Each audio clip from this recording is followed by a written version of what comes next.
My daughter told me I was too old to travel and ordered me to stay behind to watch the house. I didn't argue. I waited while they were away enjoying paradise. I made one quiet decision, and when they returned, nothing was the same. What happened next left them frozen in shock. Before I tell you how it happened, do me a small favor. Subscribe to the channel and comment where you're watching from.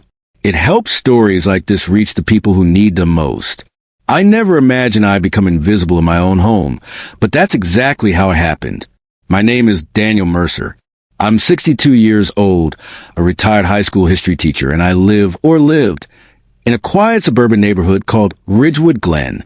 It was a kind of place where neighbors wave without thinking, lawns were trimmed on Saturdays, and memories grew into the walls whether you wanted them to or not.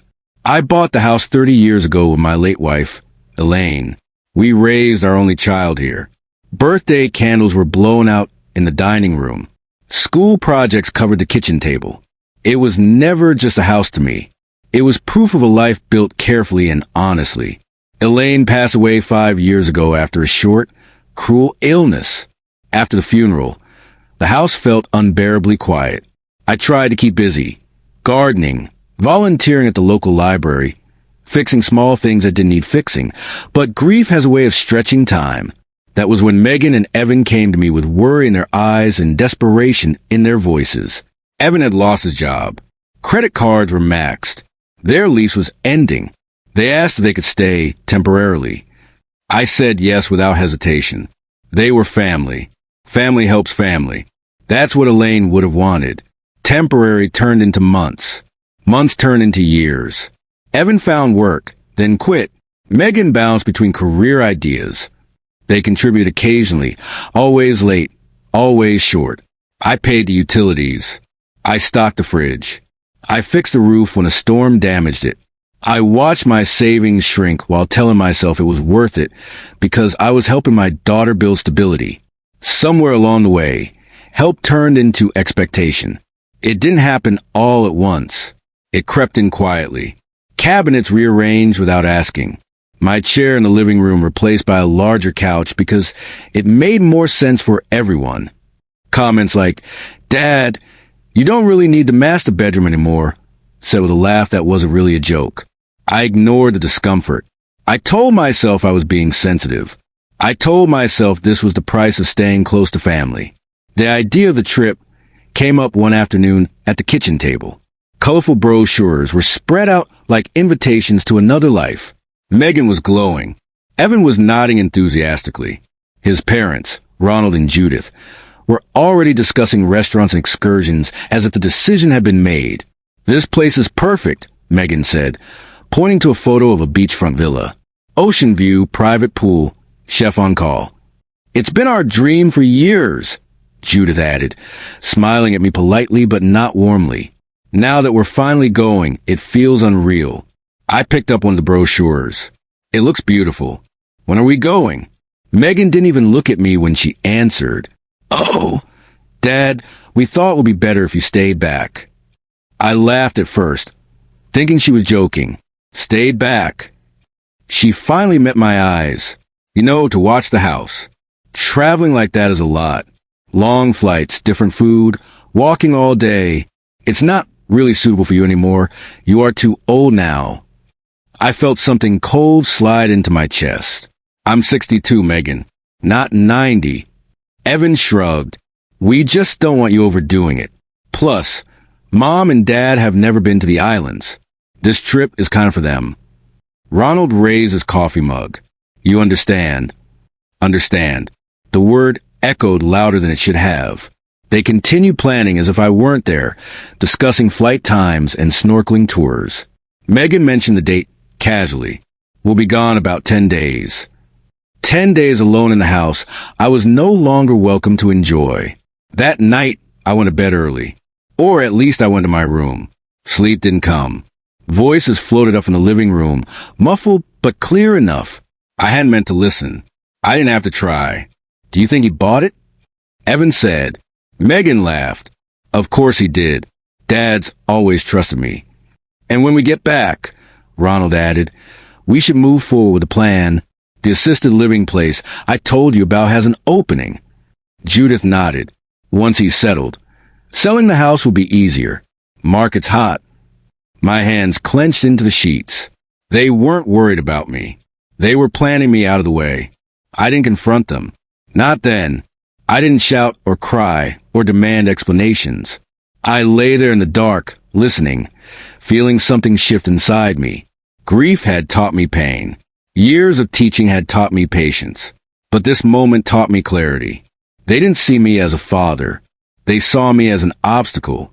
And obstacles, I knew, were meant to be removed. By morning, they were buzzing with excitement. Suitcases lining the hallway. Megan hugged me quickly before leaving. "You'll be fine, Dad. Just relax." "I will," I said, and for the first time, I meant in a way she couldn't imagine. Their car pulled away.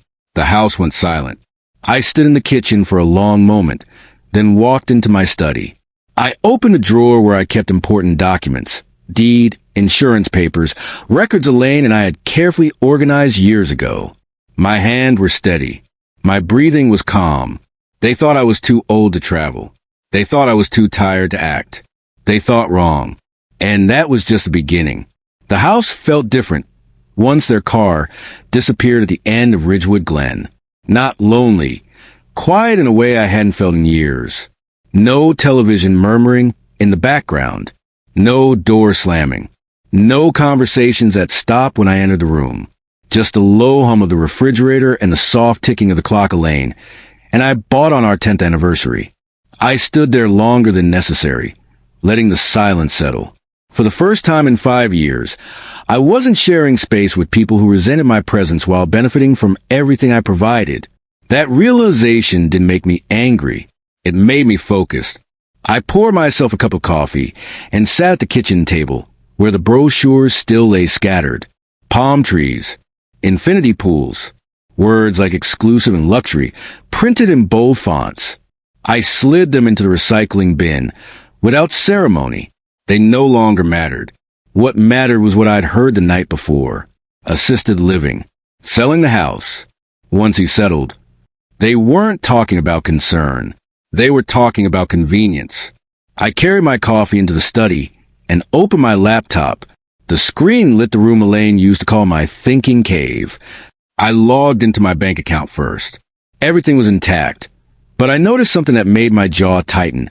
An attempted login from an unfamiliar device 3 weeks earlier.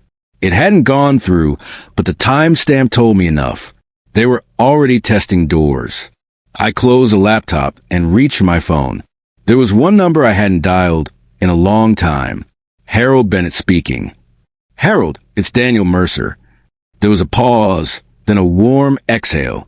"Daniel, it's been too long." Harold had been Elaine's and my attorney for over 20 years. He'd handled our wills, our property purchase, everything. After Elaine passed, he'd told me to call any time, even if it was just to talk something through. "I need to see you," I said. "Today." Another pause. Then, quieter, more serious. "All right, come in." His office was a modest brick building near Maple Crossing. No flashy signage. No marble floors. Harold believed that people dealing with serious matters didn't need distractions. He greeted me with the same firm handshake he'd always used. "You look steady," he said, studying me. "I feel it." We sat down and I told him everything. Not emotionally. Precisely. The exclusion from the trip. The comments about my age.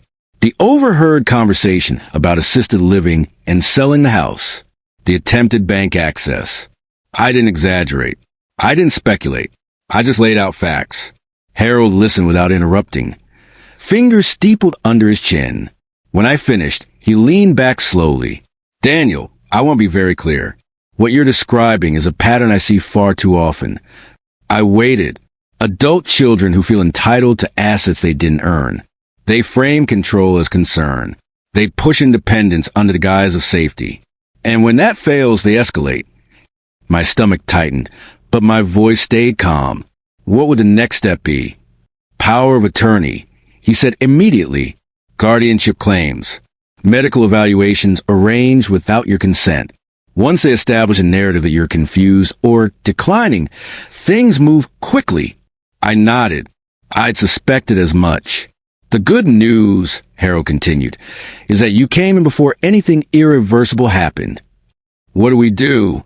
We lock everything down. First, we update your will immediately. Second, we set up a trust that removes ambiguity. Third, we document your competence so no one can challenge it later. And Daniel, he leaned forward, you need to decide what outcome you want. I didn't hesitate. I want control over my life. And I want them to stop treating me like something to be managed. Harold studied me for a long moment, then nodded. All right, then we proceed cleanly. By the time I left his office 3 hours later, my world had shifted in ways Megan couldn't yet imagine. Appointments were scheduled. Documents were prepared. Safeguards activated. I wasn't acting emotionally. I was acting responsibly. That afternoon, I drove back home with a strange sense of lightness. Not relief. Resolution. I started in the garage. 5 years of accumulated belongings filled every corner. Evan's gym equipment. Megan's seasonal decor. Boxes labeled temporary that had never moved again. I stood there with my arms crossed, assessing the space the way I used to assess classrooms, methodically, without sentiment. I rented a storage unit 20 minutes away, paid 6 months in advance. Then I called a moving company. The next 2 days passed in focused motion. Movers came and went. Boxes were stacked and labeled. I kept everything organized, each item documented, photographed, and stored properly. I wasn't throwing their lives away. I was returning responsibility to its rightful owners. My own belongings stayed. Elaine's photos. My books. A few pieces of furniture I actually used. Everything else? It had become clutter the moment it stopped being respected. On the third morning, my phone rang. Hawaii calling, Megan said brightly. Dad, you should see this place. The water is unreal. I'm glad you're enjoying it. I said. How are you holding up all alone? She asked, her tone sliding into that practiced concern. I'm managing very well. I replied, taking care of important matters. Like what? She laughed. I smiled to myself. Things that needed doing. She changed the subject quickly, launching into details about spa reservations and sunset dinners. I listened politely, saying very little. After we hung up, I opened my email and replied to a message I'd been waiting for. Zachary Allen, Real Estate Services. We scheduled a meeting for the following morning. Zachary arrived promptly, dressed sharply, eyes already assessing value. He walked through the house with professional efficiency, noting updates, square footage, neighborhood comps. You've maintained this place well, he said. No mortgage? None. That helps. A lot. I want it sold quickly, I said. Clean sale. No delays. He raised an eyebrow. That can be done, but speed comes at a cost. I understand. He gave me a long look, then nodded. All right, I'll start making calls. That night, I slept better than I had in years. On the fourth day, Zachary called. I have a cash buyer. Serious. Wants a fast close. How fast? A week. Maybe less. I looked around the living room. Empty now. Echoing slightly. Elaine's presence felt peaceful, not haunting. Proceed, I said. On the fifth day, I signed the initial paperwork. On the sixth day, the buyer confirmed. On the seventh day, I packed the last of my personal belongings into my car and drove away from Ridgewood Glen. I didn't look back. Megan called that evening. Dad, something weird is happening, she said, voice tense. Why are there strangers at the house? I pulled into the parking lot of my temporary apartment and turned off the engine because, I said calmly, it's no longer your house. Silence stretched on the line. What do you mean? She whispered. I mean, I continued, my voice steady. You'll need to find somewhere else to stay when you get back. Her breath hitched. Dad, what did you do? I closed my eyes, not from guilt, but from certainty. I took care of myself. And I hung up. The phone didn't stop ringing after that call. I let it ring while I carried my last box into the small apartment overlooking Cedar Bluff Road. It wasn't fancy, one bedroom, clean kitchen, quiet neighbors, but it was mine. Every inch of it. No one questioning my decisions. No one treating my generosity like an obligation. By the time I set the box down and sat on the edge of bed, my phone screen was lit with missed calls. Megan, 7. Evan, 4. Unknown number, 3. I turned the phone face down and made myself dinner. Nothing elaborate. Soup and bread. The kind of meal you eat when you're not trying to impress anyone. I slept through the night. That hadn't happened in years. The next morning, I woke to 23 missed calls and 8 voicemails. I listened to the first one while brushing my teeth. "Dad, this isn't funny," Megan said, her voice tight with forced authority. "Some man showed us papers." "Papers. He says he owns the house. Call me back immediately." The second voicemail was Evan. "You can't do this. That house is basically ours. We've lived there for years. This is insane." By the fourth message, the tone had shifted. "Dad, please," Megan whispered. "The kids are scared. We don't know where to go." That one made me pause. Not because I doubted myself, but because guilt is a stubborn reflex, especially when you spend your life putting others first. I sat at the small kitchen table, staring at the wall, while memories tried to soften my resolve. Megan at 6 years old, showing me her first spelling test. Evan nervously asking for my blessing before proposing. The grandkids falling asleep on my chest during movie nights. But then other memories surfaced. The way Megan spoke about me as if I weren't in the room. The way Evan joked about Dad's house like it was already theirs. The night I heard them planning my removal like an inconvenient piece of furniture. Love doesn't cancel out betrayal. It doesn't erase entitlement. I listened to the final voicemail. It was Megan again, but this time there was no anger, just panic. "They're saying we can't even get our things without an appointment," she cried. "Dad, what kind of people did you sell it to?" I smiled faintly. The kind who follow the law. I waited until noon before calling Harold. "They're unraveling," I said. "They will," he replied calmly. Loss of control feels like injustice to people who believe they're entitled to everything. Am I legally protected? I asked. "Completely. The sale is finalized. Your documents are airtight. They have no claim." I exhaled slowly. "Good," I said, "because this isn't over yet." That afternoon, I drove past Ridgewood Glen. Not to stop, just to see. A moving truck sat in the driveway. New tenants, young couple, unloading furniture. Megan stood on the sidewalk, phone pressed to her ear, Evan pacing like a trapped animal. She spotted my car. Her hand shot up. I kept driving. That night, Megan finally sent a text instead of calling. "You blindsided us. You humiliated us. We trusted you." I stared at the message for a long time before typing a reply. "You trusted me to stay quiet. There's a difference." 3 dots appeared immediately. Where are we supposed to go? I erased my first response. Then my second. Finally, I typed, "That's something you should have thought about before planning my future, without me." I turned off my phone. 2 days later, the call came from an unfamiliar number. "Mr. Mercer," a woman said briskly. "This is Patricia Coleman from Sunset Haven Assisted Living." My jaw tightened. "Yes." "We were contacted regarding potential placement for you," she continued. "But we've encountered an issue." "What issue?" "The deposit was paid by a third party without your consent. We cannot proceed unless you personally authorize evaluation." I laughed. A short, humorless sound.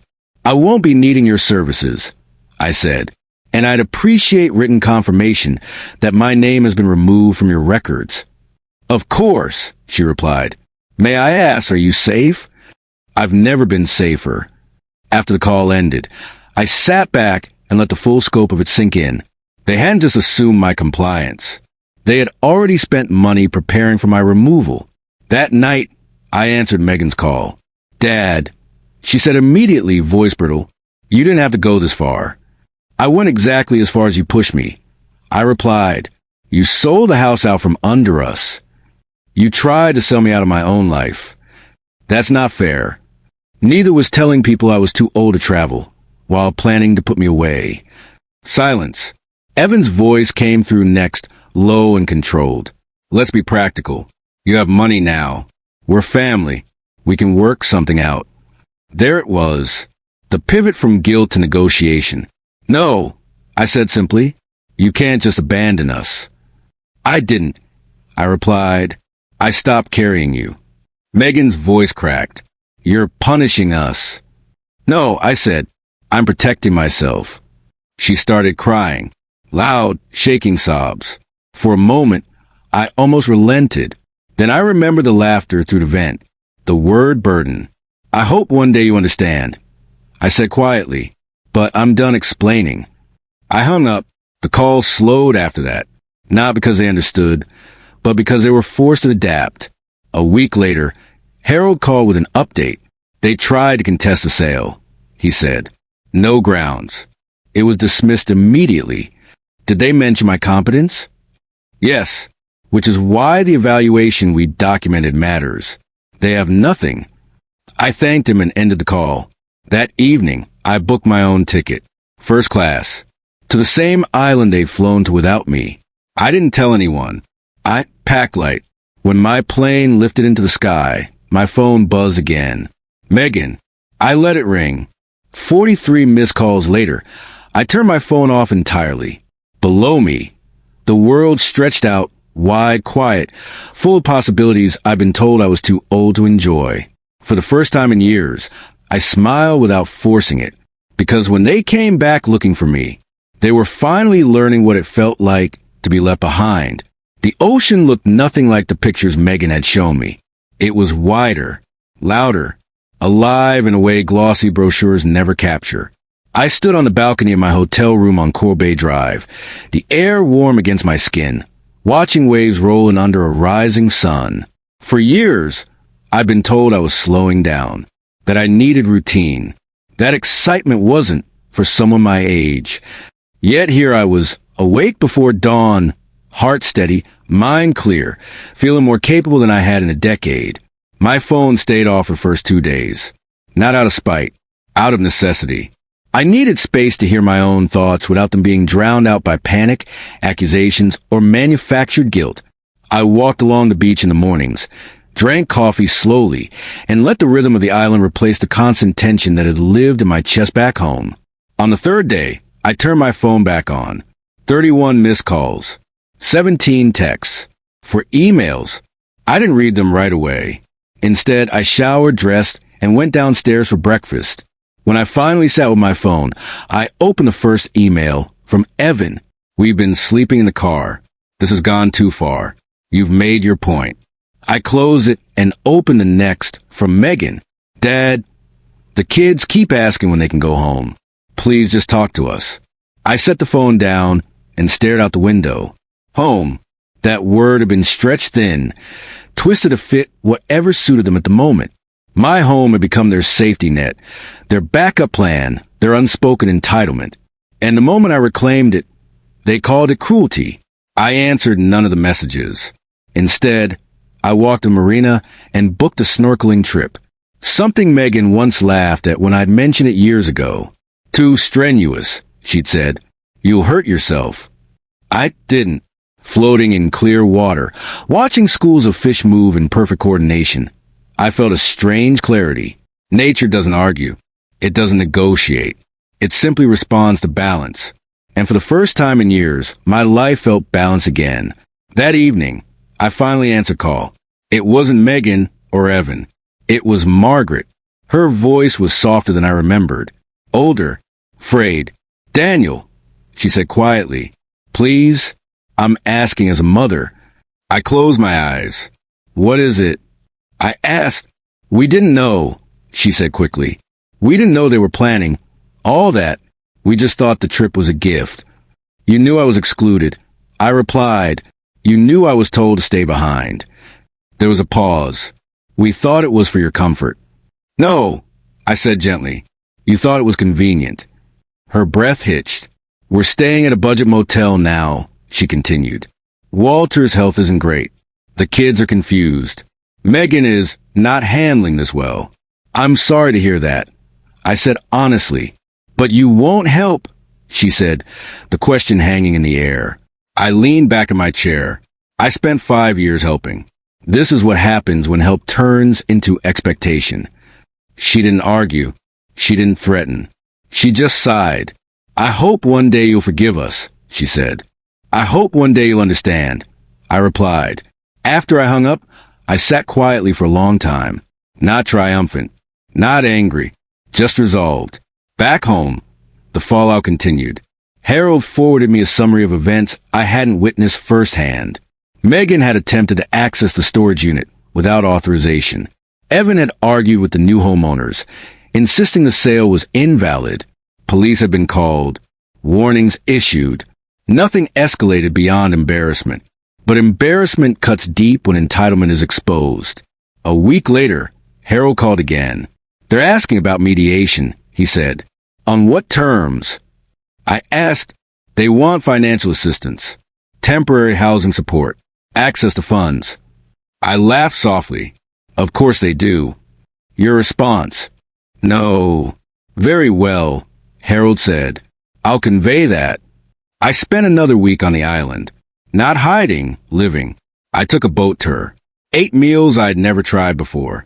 Talked with strangers who knew nothing about my past, my pension, or my supposed fragility. When I finally returned home, my apartment felt welcoming instead of small. The mailbox was full, most of it junk. One envelope stood out, addressed in Megan's handwriting. Inside was a single sheet of paper. I don't recognize you anymore. I stared at it for a long time before folding it carefully and placing it in a drawer. I did recognize myself now. That evening, I received one final call. It was Evan. We're moving in with my cousin, he said flatly. Temporary. That's good, I replied. We're selling most of our things. I hope it helps.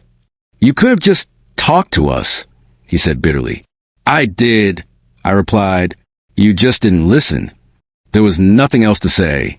After the call ended, I sat on my couch and turned on the television. Not for noise, but for comfort. A quiet companion instead of a battlefield.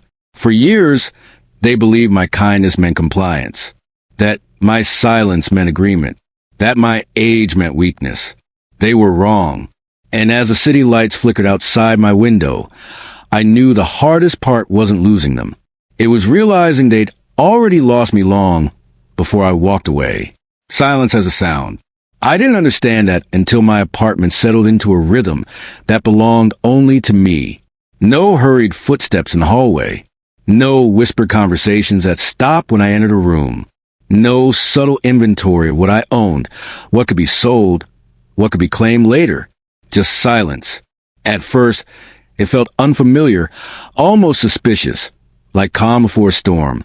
But days passed, and the storm never came. What came instead was clarity. The first week back, I reorganized everything. Not because I had to, but because I wanted to. I unpacked boxes I hadn't touched since Sarah died. Old teaching awards. Letters from former students. Photographs that reminded me who I had been before I became useful to everyone else. One picture stopped me cold. Megan at 16, standing in front of her first car, hugging me with a grin. So why'd it hurt to look at now? Back then, she hadn't seen me as a resource or a safety net. I was just Dad. I sat down with the photo and didn't move for a long time. That night, I dreamed of the house again. Not the way it looked at the end. Empty, stripped, transactional, but the way it had been when Sarah and I first moved in, the walls freshly painted. The smell of sawdust and optimism. We believed we were building something permanent. We were wrong. Nothing is permanent when respect disappears. 2 weeks after my return, Harold called with news that confirmed what I already suspected. They're circling, he said. Circling what? I asked. You. I exhaled slowly. Megan has been consulting a different attorney, one who specializes in elder rights and family disputes. There it was. They're claiming I wasn't sound mind. I said calmly. Yes, Harold replied. Specifically, that you were manipulated, isolated, and acted under emotional distress. I laughed, not out of humor, but disbelief. They assaulted me with guilt for years, I said. Now they're calling this manipulation? Harold paused. I want to be very clear. Their case is weak, but weak cases can still be loud. What do they want? I asked, even though I already knew. Access, he said. To you, to your finances, to a narrative that paints them as concerned and you as confused.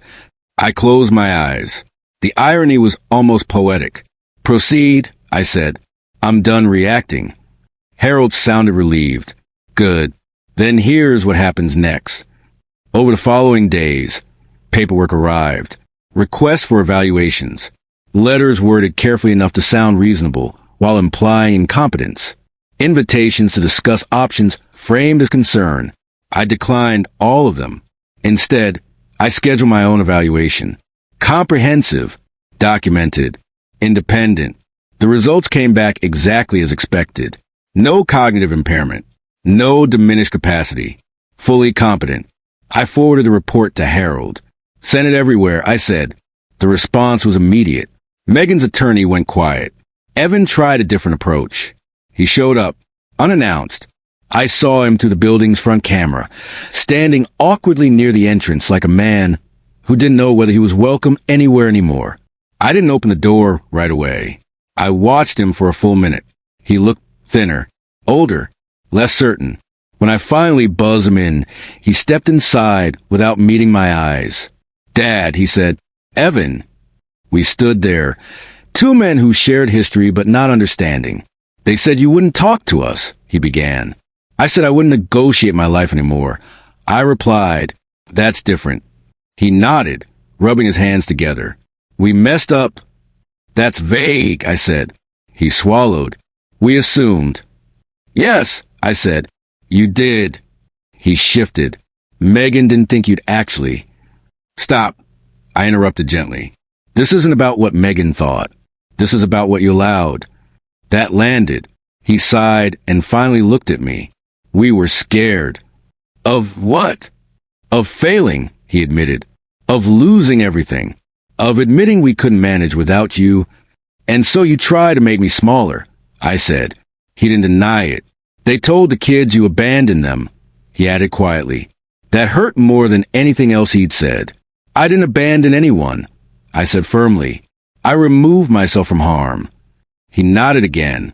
Emma keeps asking when you're coming back. My throat tightened, but I didn't let it show.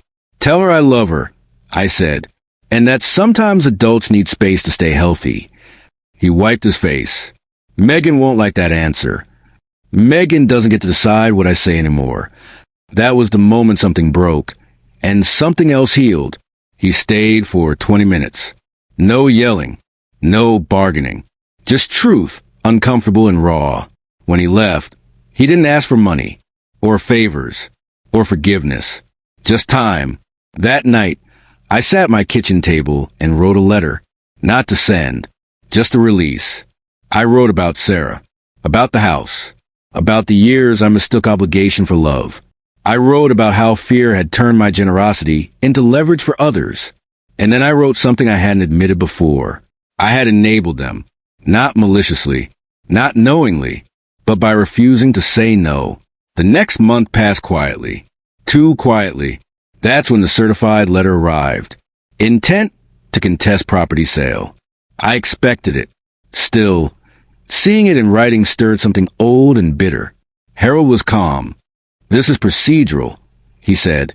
They're hoping pressure changes your resolve. It won't, I replied. I know, he said, but they'll escalate once more before retreating. How? Public sympathy, he said. They'll tell their version. And they did. Social media posts. Vague statements about betrayal. About aging parents losing touch. About children forced to step in. Friends forwarded screenshots to me. I didn't respond. Truth doesn't need a megaphone. 2 weeks later, the case collapsed. No evidence. No standing. No traction. Megan stopped posting. Evan stopped calling. And for the first time since Sarah died, I slept through the night without waking to dread. One morning, a small envelope arrived. No return address.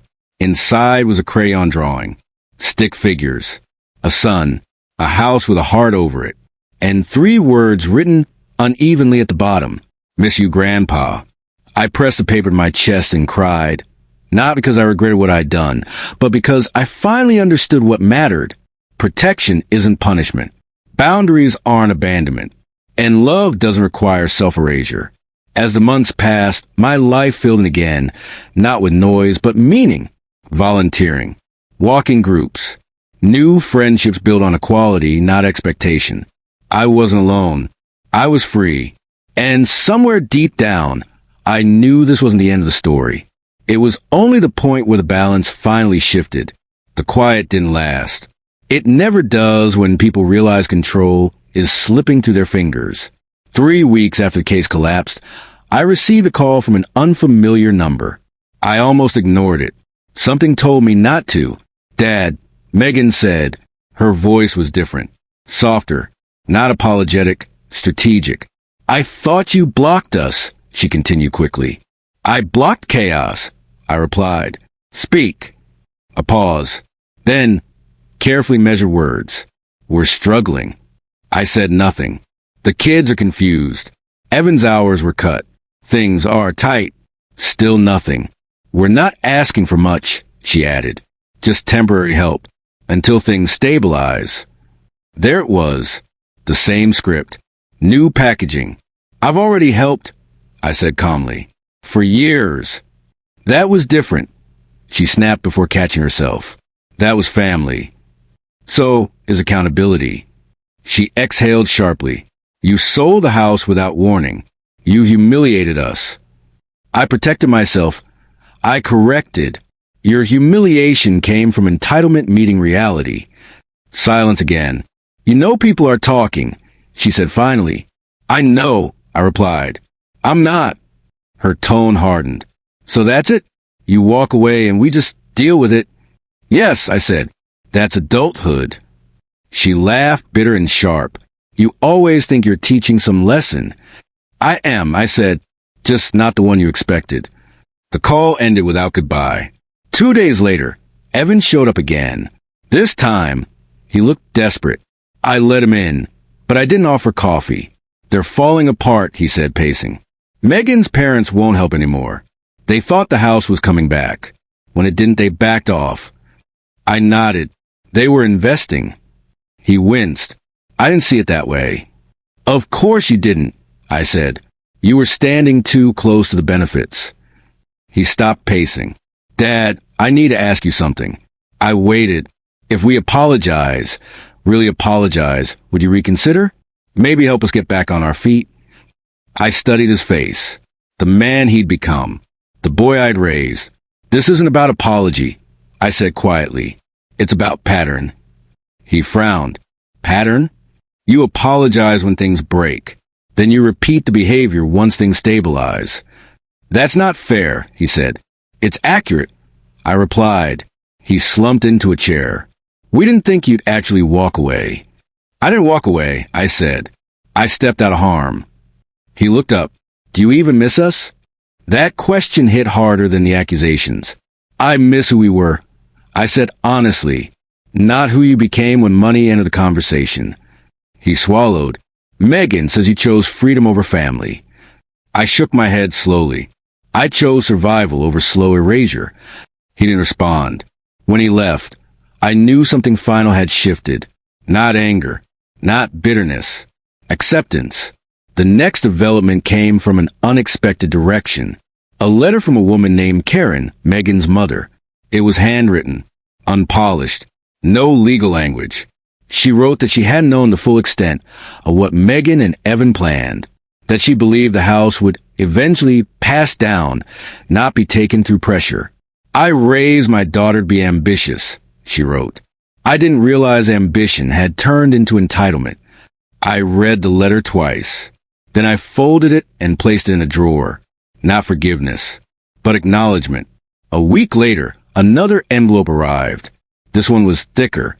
Inside was a formal notice. Megan had filed for separation. The reason listed wasn't money. It was irreconcilable differences. Evan called that night. She says, everything changed when you stopped helping. He said quietly. No, I replied. Everything changed when you stopped needing pretend. She blames you, he admitted. I expected that. She says you broke the family. I didn't, I said gently. I exposed it. His voice cracked. I don't know who I am without her. You're about to find out, I said. And that might be the best thing that's happened to you.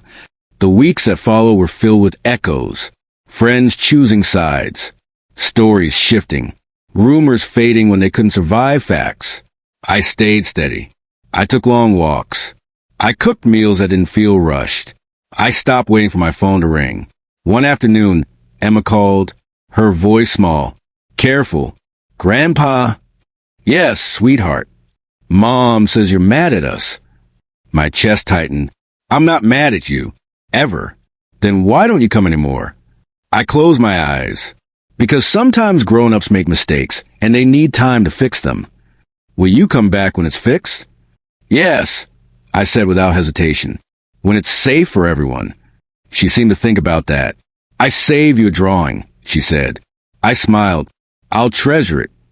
After the call, I sat for a long time staring at the wall, not regretting, not doubting, just feeling the cost of truth. 2 months later, Harold called. They withdrawn all claims, he said.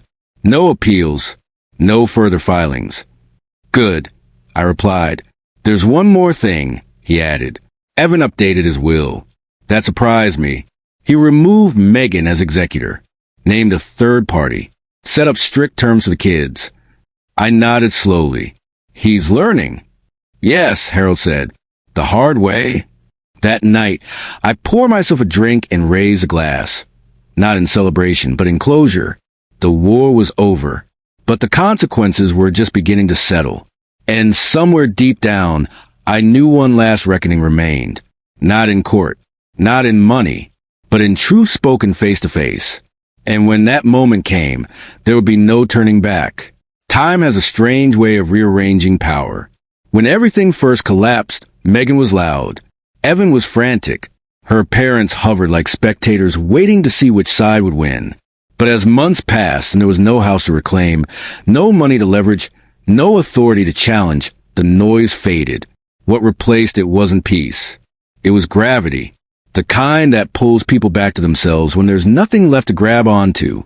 I felt it most clearly the day I ran into Megan by accident. It was outside a grocery store near my apartment. I'd gone in for bread and milk, nothing more. I came out pushing a cart and nearly collided with her near the entrance. For a second, neither of us spoke. She looked different, thinner, tired.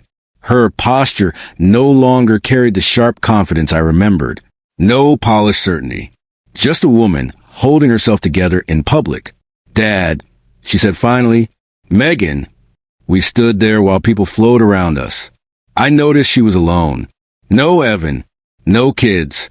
I didn't know you shopped here, she said. I live nearby. I replied. Oh. She shifted her bag higher on her shoulder. I heard you moved again. Yes. To where? Somewhere quiet. She nodded, as if quiet was something she no longer recognized. There were 100 things she could have said next. An apology, an accusation, a demand. Instead, she asked, "Do you have a minute?" I considered saying no, not out of anger, but out of caution. Then I remembered something Sarah once told me when Megan was little. If you shut the door forever, you'll never know if someone learned to knock. I have 5, I said. We walked a short distance to a bench near the parking lot and sat down, leaving a careful space between us. She stared at her hands. I didn't think it would end like this, she said.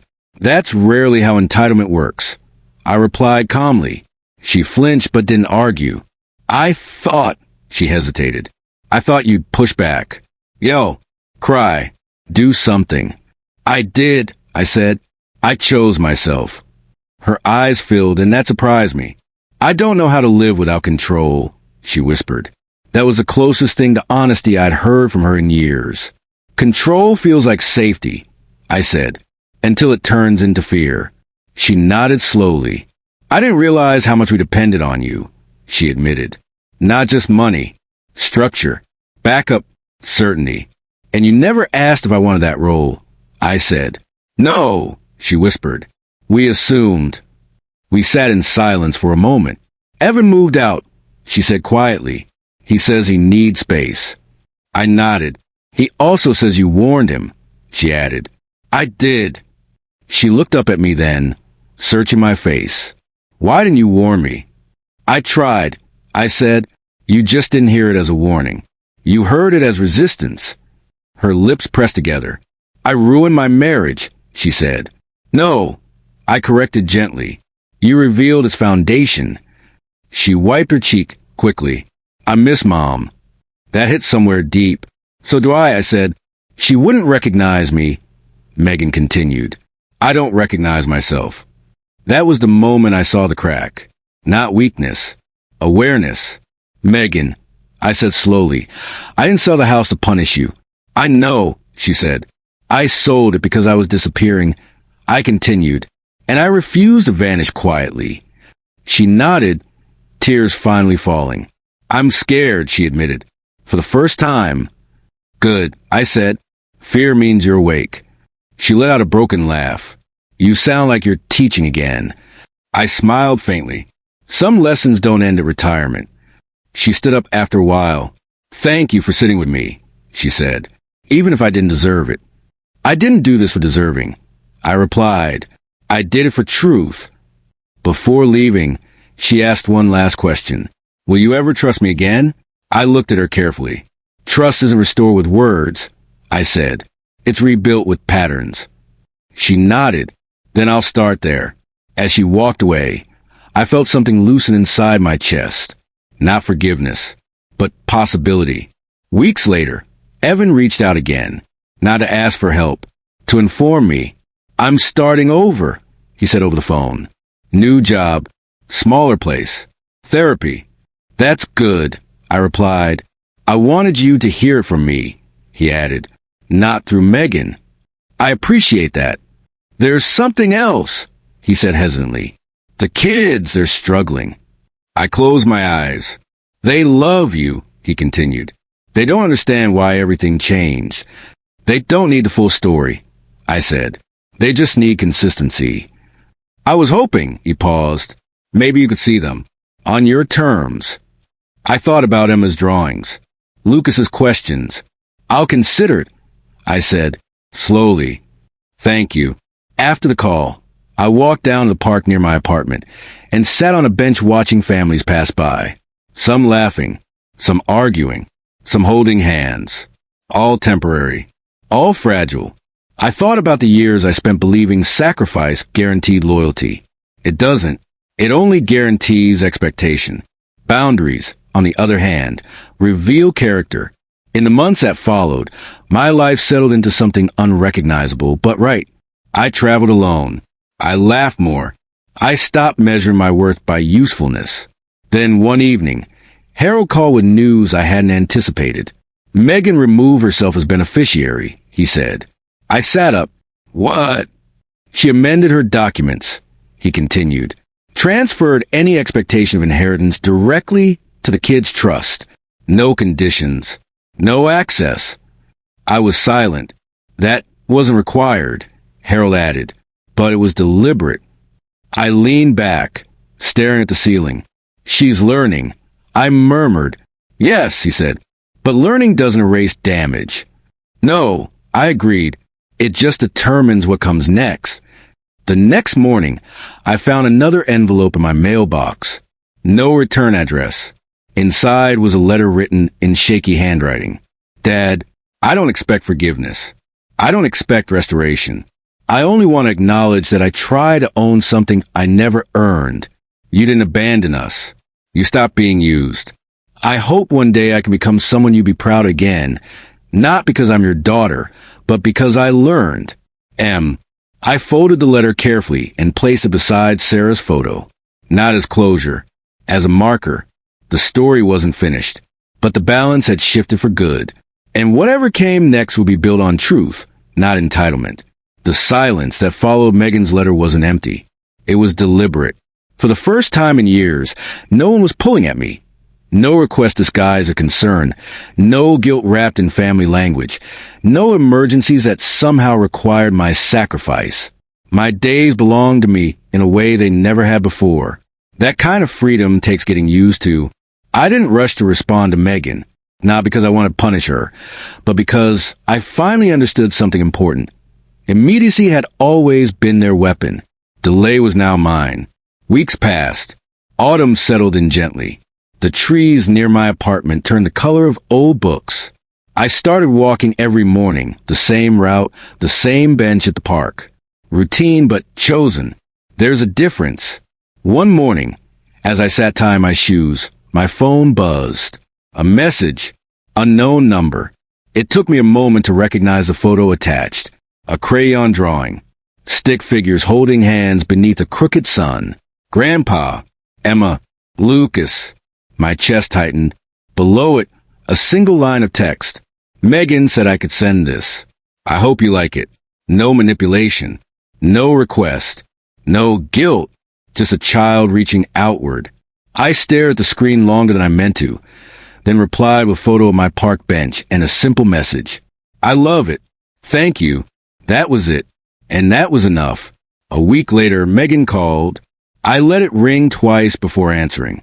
Dad, she said careful, I wanted to only ask something. I'm listening. I replied, the kids, they ask about you. I don't know what to tell them. Tell them the truth, I said, that I love them, and that I needed time. She exhaled softly. Would you consider seeing them? Not at your house, I said gently. Not yet. Of course, she said quickly. Anywhere you're comfortable. I'll let you know, I replied. After the call, I realized my hands were steady. No anger, no fear, just boundaries doing their quiet work. The meeting happened 2 weeks later. A small cafe near the park. Neutral ground. Public. Safe. I arrived early and sat by the window. When they walked in, Emma spotted me first. Grandpa! She ran to me without hesitation, wrapping her arms around my waist. Lucas followed more cautiously, but when I knelt down, he hugged me too. Megan stood back, watching, waiting. Evan wasn't there. That was intentional. You got taller, I told Lucas. He grinned. Mom says that happens. Emma held my hand as we sat. She told me about school, about a spelling test, about a friend who moved away. Normal things. Healing things. Megan listened silently. At one point, Emma asked, why didn't we see you for a long time? I met Megan's eyes. Then I answered honestly. Because sometimes grown-ups have to fix things before they can be good grandparents. She nodded, satisfied. That was the moment I knew the kids would be okay. Afterward, Megan walked with me outside while Evan took the kids to the car. I didn't interrupt, she said. No, I agreed. You didn't. I wanted to, she admitted. But I remembered what you said about patterns. I nodded.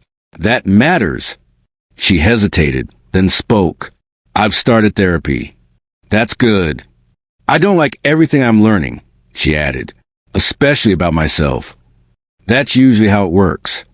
She managed a small smile. I don't expect things to go back, she said. I just hope they can go forward. So do I replied. But forward doesn't mean close. It means honest. The months that followed rewrote the rhythm of our family. I saw the kids once a month, sometimes twice, always in places I chose. Parks, cafes, museums. Megan respected the boundaries. Evan kept his distance, but when we spoke, it was civil, grounded, adult. No one asked me for money. Not once. That alone told me everything I needed to know. Then came the phone call that confirmed the transformation. It was Megan's voice, but steadier than before. Dad, she said, I need to tell you something before you hear it from someone else. I listened. We're filing for divorce, she continued. Evan and I closed my eyes, not in shock, but recognition. Is this what you want? I asked. It's what's necessary, she said. We were built on avoidance, and you can't heal on that foundation. I said nothing. I'm not calling for advice, she added quickly, or support. I just didn't want silence to be my habit anymore. I appreciate that, I said. After the call, I sat quietly for a long time. I thought about the years when Megan and Evan stood united against me. How power disguises dysfunction. How fear recruits allies. Now the alliances were gone. And in their place, responsibility. A few days later, I received a notification from Harold. Subject: Estate update, final confirmation. I opened it slowly. Everything was as I'd said it. The trust secure. The protections intact. The conditions clear. But there was a new note at the bottom. Megan requested no access, now or future, to discretionary distributions beyond the children's education trust. She signed voluntarily. I leaned back in my chair and let out a breath I hadn't realized I was holding. Not relief. Respect. That night, I took Sarah's photo off the shelf and placed it on the table. "You'd be proud," I said softly. Not because they lost, but because they finally stopped trying to win. The hardest lesson I learned wasn't about betrayal. It was about identity. For years, I believed my role was to be needed. Now I understood my role was to be whole. And wholeness doesn't beg. It doesn't chase. It doesn't rescue people from the consequences they carefully constructed. It stands. As winter approached, Megan sent a message. "I'm not asking for Christmas. Just letting you know we'll be thinking of you." I replied hours later. "I hope it's peaceful." It was enough. The story wasn't over yet. But for the first time, it wasn't pulling me backward. It was moving, slowly and perfectly, forward. And whatever came next would not be built on obligation. Only choice. Winter arrived quietly, the way truth often does when it no longer needs to fight for attention. The days shortened, the air sharpened, and my life settled into something I hadn't experienced in years. Calm without tension, silence without loneliness. I stopped waking up braced for conflict. That alone felt like a miracle. Megan kept her word. Communication stayed respectful, limited, clean, no emotional ambushes, no sudden emergencies, no subtle guilt disguised as concern. When she reached out, it was brief and direct. When she didn't, I didn't wonder why. That was new. The kids visited once in early December. Just an hour. Hot chocolate at a small cafe near the park. Emma showed me a school project. Lucas asked if I still had the old toolbox he liked. I told him yes, and that one day, if he wanted, he could help me use it. He smiled like I'd handed him something precious. Megan watched quietly from the next table. Not hovering, not inserting herself. Just present. When it was time to leave, she didn't ask about Christmas. She didn't ask about money. She didn't ask about the house. She simply said, "Thank you for seeing them." "You're welcome," I replied. And that was that. On Christmas morning, I woke up alone and peaceful. I made coffee, opened the curtains, and watched sunlight touch the frost on the trees. I didn't feel abandoned. I felt grounded. There was a card on the table. From Megan. Inside was a simple message. "I hope you're warm today. The kids are safe and laughing. I'm learning how to be quiet without being absent. I wanted you to know that." I sat with that sentence for a long time. Learning how to be quiet without being absent. That was it. That was the lesson. In January, Evan reached out. I hadn't expected that. The message was short. "I don't want anything. I just want to say I understand now why you stepped back. I didn't before. I do now." I didn't respond immediately. Then I sent one line. "Understanding changes people. I hope it changes you." Nothing more. That door didn't need reopening. Acknowledgement was enough. The divorce finalized quietly in early spring. No drama. No spectacle. Just the signatures and separation. Megan moved into a smaller place closer to the kids' school. She found work again. Not glamorous. Honest. She never asked me for help. That mattered more than any apology. One afternoon in March, Harold called. "Just confirming," he said. "You're comfortable with the current structure?" "I am," I replied. "Nothing to revise?" "No." He paused. "You protected everyone involved, including yourself." "That was the point," I said. After the call, I took a walk to the park, the same one where this new life had quietly taken root. I passed a bench where I'd once sat, unsure if distance would break me or save me. It had done both. In April, Emma turned 9. A small envelope arrived. Inside was a photo. The kid standing in front of a cake. No message. No request. I sent a gift card, for books only, to Megan's address. Nothing extravagant. Nothing symbolic beyond thoughtfulness. She texted back, "Thank you. They loved it." I didn't reply. Boundaries don't need commentary. The final confirmation came in an unexpected way. One evening, as I was locking up my apartment, a neighbor stopped me. "Your family?" she asked, nodding toward the kids' drawings taped near my door. "Yes," I said. "They're lucky," she added. "You seem steady." I smiled. Steady. That word meant more to me than she could have known. Later that night, I sat at my desk and opened the old expense notebook, the one I'd kept for years, tracking every dollar I'd spent trying to support, rescue, and stabilize people who never learned how to stand. I flipped through it slowly. Then I closed it. I didn't shred it. I didn't burn it. I placed it in a box labeled finished. Some stories don't end with reunions. They end with respect. Months passed. Life expanded again. I joined a local history group, took a short trip alone, learned to enjoy quiet dinners without wondering who was disappointed in me. One afternoon, Megan asked if we could talk. Just talk. We met at the cafe. She looked different. Not lighter, but clearer. "I wanted to say this in person," she said. "I'm not entitled to forgiveness. I know that." I nodded. "But I am accountable," she continued. "And I will always protect the kids from repeating what I learned."